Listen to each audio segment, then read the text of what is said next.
Sarah Martinez adjusted her training gear one last time before stepping into the simulation room. The fluorescent lights cast harsh shadows across the concrete floor, and the smell of sweat and determination filled the air. She had been waiting for this moment for months, the final phase of her advanced security training program. At 28, Sarah had already served 4 years as a Navy SEAL, completing missions that most people couldn't even imagine. But after an injury forced her early retirement, she found herself starting over in the corporate security world. The transition wasn't easy. Many of her new colleagues questioned whether a former military operative could adapt to protecting business executives instead of eliminating terrorist threats. The training facility buzzed with nervous energy as 12 candidates prepared for the ultimate test. Sarah noticed the sideways glances from her fellow trainees, particularly from Marcus Chun and David Rodriguez, 2 men who had made it clear they didn't think women belonged in high-stakes security work. "All right, listen up," barked Instructor Williams, a former police captain with 30 years of experience. "This final exercise will test everything you've learned. You'll face multiple scenarios designed to push you to your limits. Only 8 of you will pass and receive certification for executive protection detail." Sarah's heart rate remained steady as Williams explained the rules. The simulation would involve protecting a VIP through various threat scenarios, from crowd control to armed attackers. Each trainee would be evaluated on their decision-making, physical response, and ability to maintain client safety under extreme pressure. As the group split into teams, Sarah found herself deliberately isolated. Marcus leaned over to David and whispered something that made them both smirk. She had overheard their conversations before, jokes about her military background being irrelevant, suggestions that she was trying to prove something she couldn't deliver. "Martinez," Williams called out, "you'll be working with Team Alpha." He gestured toward Marcus, David, and 2 other men who had formed a tight circle, clearly excluding her from their planning session. Sarah approached the group with professional composure. "What's our strategy?" she asked, pulling out her notepad to review the scenario details. Marcus crossed his arms and looked her up and down. "Listen, we know you think your military experience makes you special, but this isn't Afghanistan. We're talking about protecting billionaires at charity galas, not storming terrorist compounds. The skills transfer more than you might think," Sarah replied calmly. "Threat assessment, situational awareness, rapid response protocols, they're all relevant here." David laughed and nudged Marcus. "She's already talking like she's in charge. This should be interesting." The tension in the room was thick enough to cut with a knife. Sarah realized that her teammates weren't just skeptical, they were actively working against her. She had faced this kind of opposition before, both in the military and in civilian life. Some people couldn't accept that a woman could be as capable as they were, especially in high-pressure situations. "Fine," she said, stepping back from their huddle. "What role do you want me to play in this scenario?"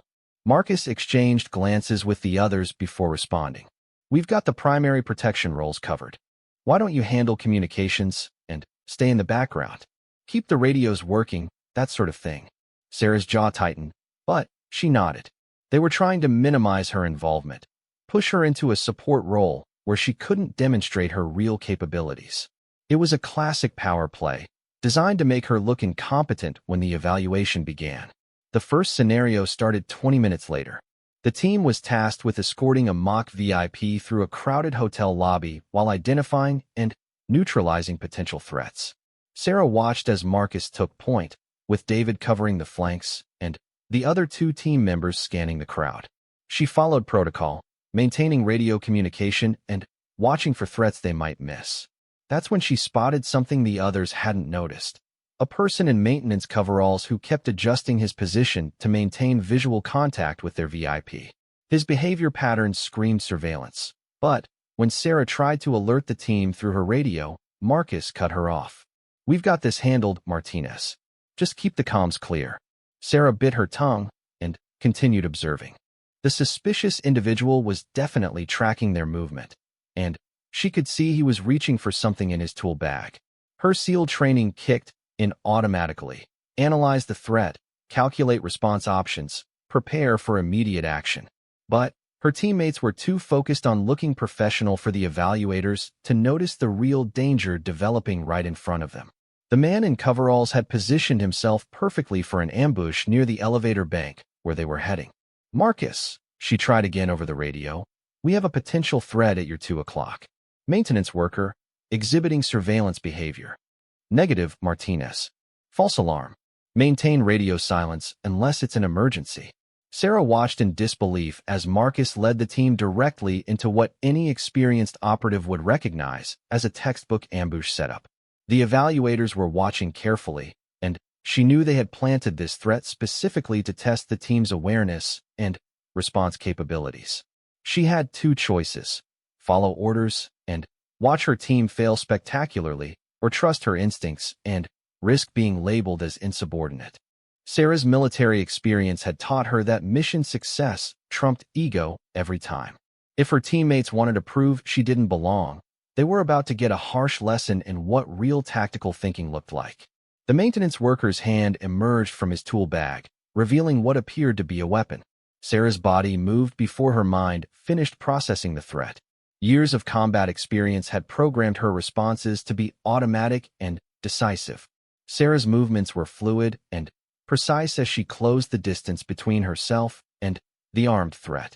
Her SEAL training had taught her to think 3 steps ahead in combat situations, and right now she could see exactly how this scenario would unfold if she didn't intervene immediately.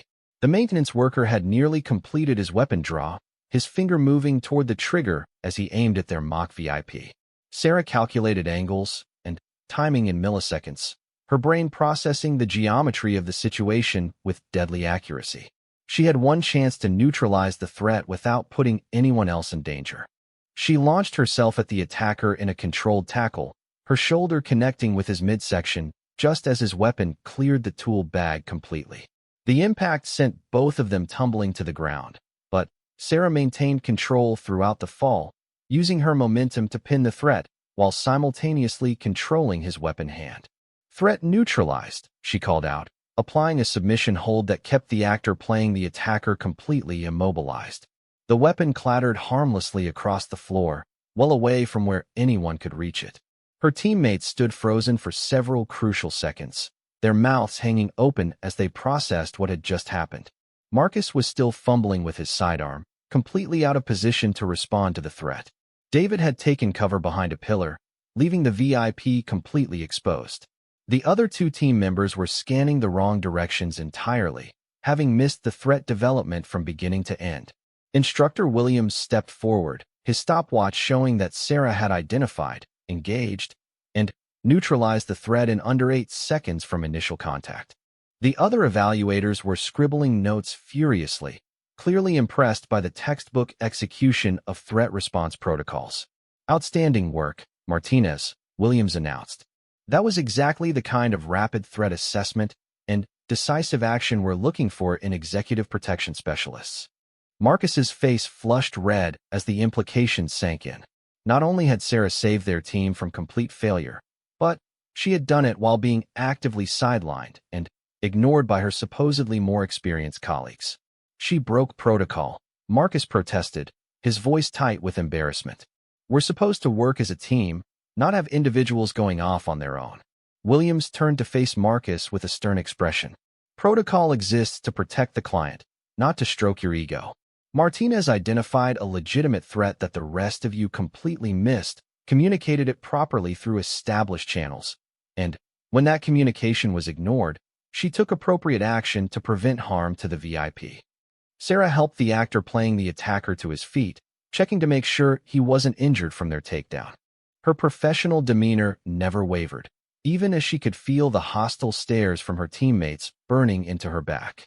"Let's reset for scenario 2, Williams continued. "This time, I suggest you listen when your teammate identifies potential threats instead of dismissing her input because of your personal prejudices." The second scenario took place in a parking garage, simulating an extraction under hostile conditions. Sarah noticed that her teammates were now paying closer attention to her observations, though their body language remained defensive and resentful. This time, the threat came from multiple directions: stage protesters who gradually escalated their behavior from shouting to physically blocking their path to the vehicle. Sarah recognized the pattern immediately from her military experience with crowd control in hostile territories. "We've got escalation pattern Alpha," she radioed to the team. "Protesters are moving to encirclement formation. Recommend immediate route change to secondary extraction point." Marcus hesitated, clearly torn between his desire to maintain control and his growing awareness that Sarah's tactical knowledge was superior to his own. "Are you sure? The primary route seems clear enough." "Negative," Sarah responded, watching the crowd dynamics unfold with practiced eyes. "See how they're positioning themselves? This is a coordinated attempt to trap us in the kill zone. They want us to commit to the primary route so they can complete the encirclement." David was monitoring their 6 o'clock position when he suddenly understood what Sarah was seeing. "She's right," he called out over the radio. "I've got more protesters moving to cut off our retreat. They're definitely working together." The team executed Sarah's recommended route change just as the simulated protesters completed their trap. The evaluators later confirmed that following the original plan would have resulted in the VIP being completely surrounded and vulnerable to attack from multiple directions. "Excellent situational awareness and tactical thinking," Williams noted as they completed the scenario. "Martinez, your ability to read crowd dynamics potentially saved this operation." But Sarah could see that her success was only making things worse with her teammates. Instead of gaining their respect, she was generating more resentment. Marcus and David were exchanging glances that suggested they were planning something for the final scenario. The third and most complex scenario involved protecting the VIP during a simulated business meeting that would be targeted by coordinated attackers. The team had to maintain security in a conference room environment while remaining unobtrusive enough not to disrupt the business proceedings. "Okay," Marcus said during their planning session. "This is our chance to show we can work as a real team. Martinez, we need you to monitor the exterior hallways while we handle interior security." Sarah recognized the setup immediately. They were positioning her outside the main action again, but this time it felt different. There was something calculated about their positioning that made her instincts flare with warning signals. "That leaves interior coverage pretty thin," she pointed out. "Are you sure you want to split resources that way?" "We've got it handled," David assured her with a smile that didn't reach his eyes. "Just focus on making sure nobody comes through those hallway approaches." Sarah took her assigned position in the corridor outside the conference room, but something felt wrong about the whole arrangement. Her teammates were being too accommodating, too willing to give her a meaningful role after spending the entire day trying to marginalize her contributions. That's when she noticed the small details that didn't add up. Marcus had positioned himself with a clear sight line to the hallway where she was stationed. David was carrying extra equipment that wasn't part of the standard loadout for this scenario. The other team members kept glancing in her direction with expressions that suggested they were waiting for something to happen. Sarah's SEAL training had taught her to recognize when she was being set up for an ambush, and every instinct she possessed was screaming danger. Her teammates weren't just trying to sideline her anymore. They were actively planning to sabotage her performance in front of the evaluators. She activated her radio with the volume turned down low. "Control, this is Martinez. Requesting clarification on scenario parameters. Are there any additional threat vectors I should be aware of?" Williams' voice came back through her earpiece. "Negative, Martinez. Standard protocol applies." "Why do you ask?" Sarah chose her words carefully. "Just want to make sure I'm covering all possible approaches to the VIP location." "Understood. Maintain your current position and stay alert." The mock business meeting began right on schedule, with actors playing executives discussing fake merger details while the protection team maintained security positions. Sarah monitored her assigned hallway approaches, but she was also using her peripheral vision and audio cues to track her teammates' movements inside the conference room. That's when she heard Marcus whisper something into his radio that wasn't transmitted to her channel. He was using a separate frequency, coordinating something with David and the others that she wasn't supposed to know about. Sarah's blood ran cold as she realized what was happening. They weren't just planning to make her look incompetent. They were setting her up for something that could end her career in executive protection before it even started. Whatever they had planned, it was going to happen soon, and she needed to be ready to defend herself both physically and professionally. The sound of footsteps echoed from the far end of the hallway, but these weren't part of the planned scenario. Sarah recognized the tactical movement patterns immediately. Someone was approaching with hostile intent, moving in a way designed to avoid detection by standard security protocols. But, as she prepared to alert her team to this new threat, she realized that Marcus and David weren't responding with the surprise and concern she would expect from professional security operatives. Instead, they were positioning themselves as if they had been expecting this development all along. Sarah Martinez was about to discover just how far her colleagues were willing to go to prove she didn't belong in their profession. And when their trap was finally sprung, they would learn exactly what happened when you tried to corner a Navy SEAL who had nothing left to lose. Sarah's mind raced as she processed the developing situation. The approaching footsteps belonged to someone moving with military precision, but her teammates' lack of surprise told her everything she needed to know. This wasn't part of the official scenario. Marcus and David had arranged for an additional challenger to test her, probably hoping to overwhelm her and make her look incompetent in front of the evaluators. The approaching figure emerged from the stairwell at the end of the hallway. Sarah immediately recognized him as Jake Morrison, a former Army Ranger who had washed out of the program 2 weeks earlier after failing the psychological evaluation. His presence here was completely unauthorized, and his body language suggested he had more than just training on his mind. Well, Jake called out as he approached, his voice echoing off the concrete walls. Look who's playing security guard now. The famous Navy SEAL who thinks she can do a man's job. Sarah kept her position, but shifted her weight to be ready for immediate action. Jake, you're not supposed to be here. This is a closed training exercise. Oh, I know exactly what this is, he replied with a malicious grin. Marcus and David thought you might need some extra motivation to quit this program and go back to whatever job women are actually suited for. The pieces clicked together in Sarah's mind. Her teammates hadn't just isolated her. They had brought in someone with a personal grudge to create a situation that would either force her to back down or escalate to a level that would get her thrown out of the program entirely. They asked me to come have a little chat with you, Jake continued, rolling his shoulders and cracking his knuckles. See, I've got some strong opinions about women trying to prove they're as tough as real soldiers. Maybe it's time someone taught you a lesson about knowing your place. Sarah's radio crackled with Marcus's voice. Martinez, we've got movement in Sector 7.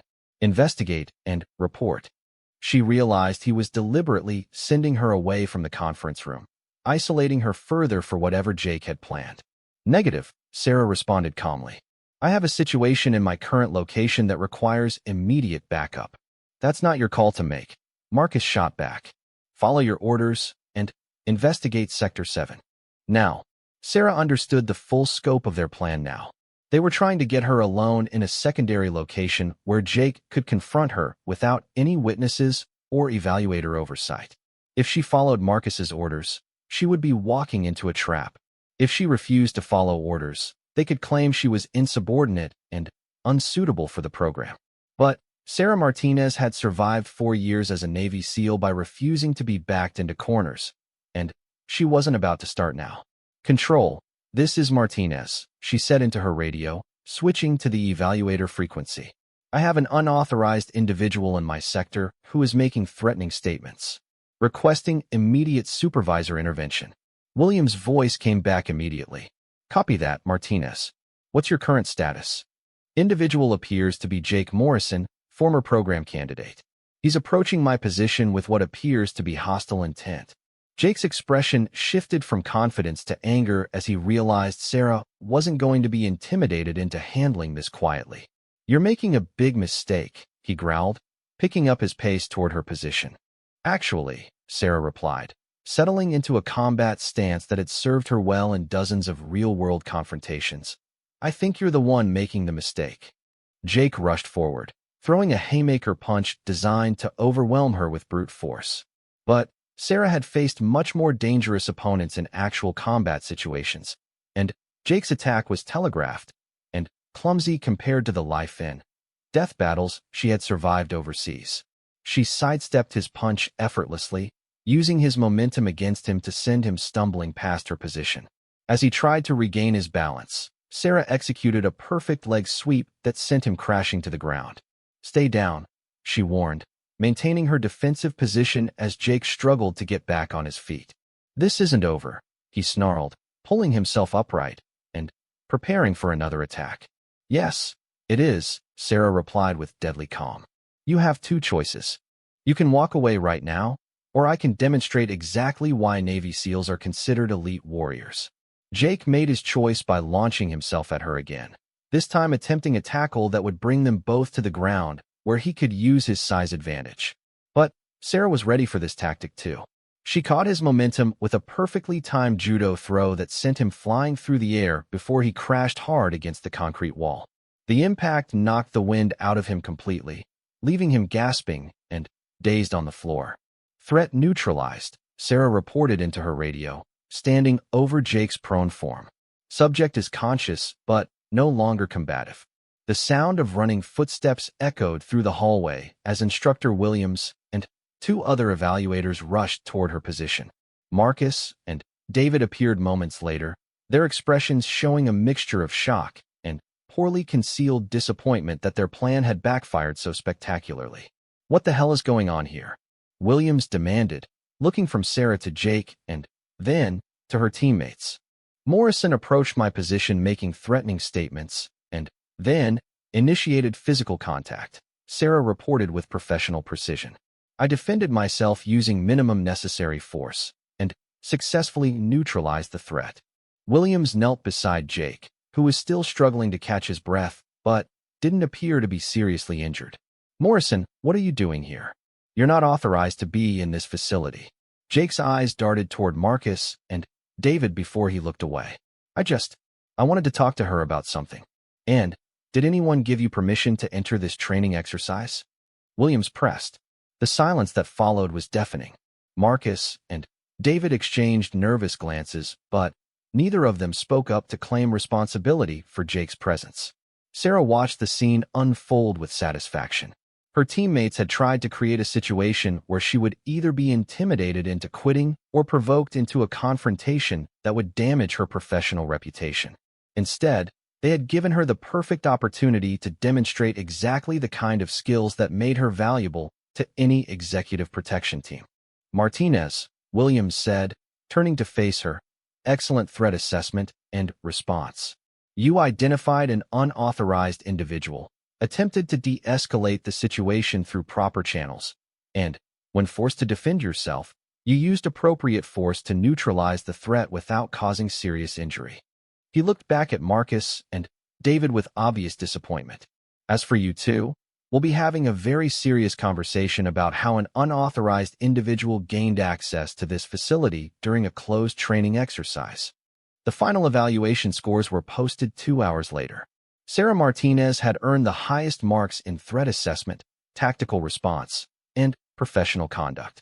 Marcus and David both received failing grades and were immediately dismissed from the program for their role in the unauthorized confrontation.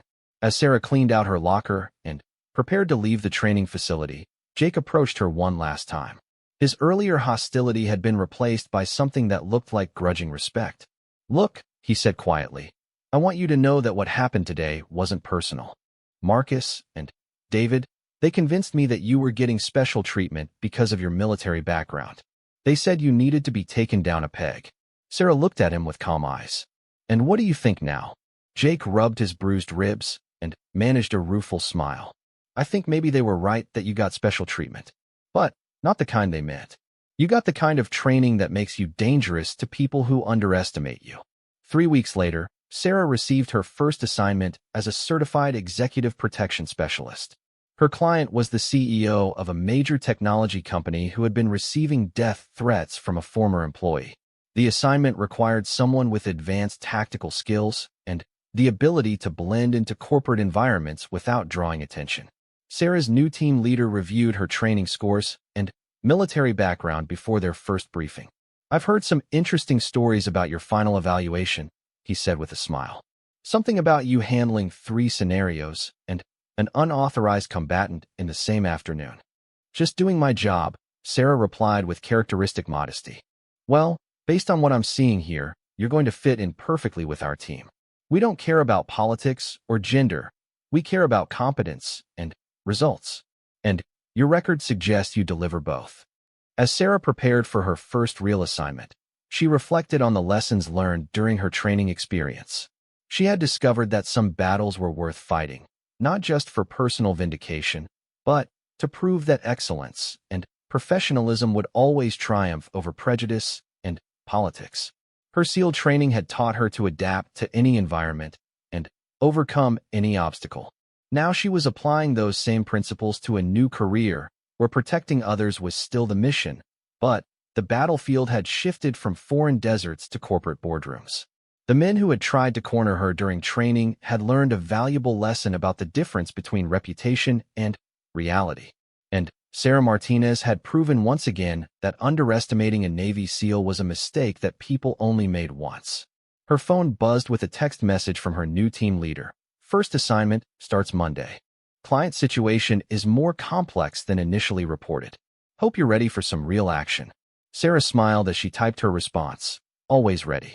Looking forward to getting started. She had found her place in a new world where her skills were valued and her dedication was recognized.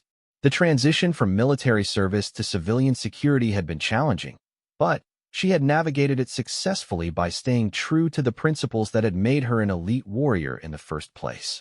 The people who had tried to break her spirit had only succeeded in proving her strength. And, as Sarah Martinez prepared for the next chapter of her career, she knew that every challenge she had overcome had made her better prepared for whatever lay ahead. "Gun!" she shouted over the radio, simultaneously breaking from her assigned position and moving toward the threat. Her teammates spun around in confusion, finally seeing what she had identified minutes earlier. But they were out of position, caught off guard, and completely unprepared for the rapid escalation. Sarah could see the scenario playing out in slow motion. Marcus reaching for his sidearm too late, David stumbling as he tried to redirect his movement, the VIP standing exposed and vulnerable in the kill zone. This was exactly what her instructors had warned them about. In executive protection, there was no room for ego or politics. When threats materialized, the only thing that mattered was neutralizing them before they could harm the client. Sarah's team was about to fail their final exam because they had been too busy trying to sideline her to pay attention to actual security threats. She sprinted forward, her body automatically falling into the tactical movement patterns drilled into her during SEAL training. The maintenance worker was raising his weapon toward the VIP, and Sarah calculated she had perhaps 2 seconds to prevent a successful attack on their client. Everything she had learned during years of high-stakes military operations flooded back into her muscle memory. This wasn't just about passing a test anymore. This was about proving that competence and training mattered more than gender politics and workplace prejudice. The next few seconds would determine not just her certification, but whether her teammates learned to respect the skills she brought to the table. Sarah Martinez was done being underestimated, and she was about to show everyone in that room exactly what a Navy SEAL could accomplish when the stakes were real.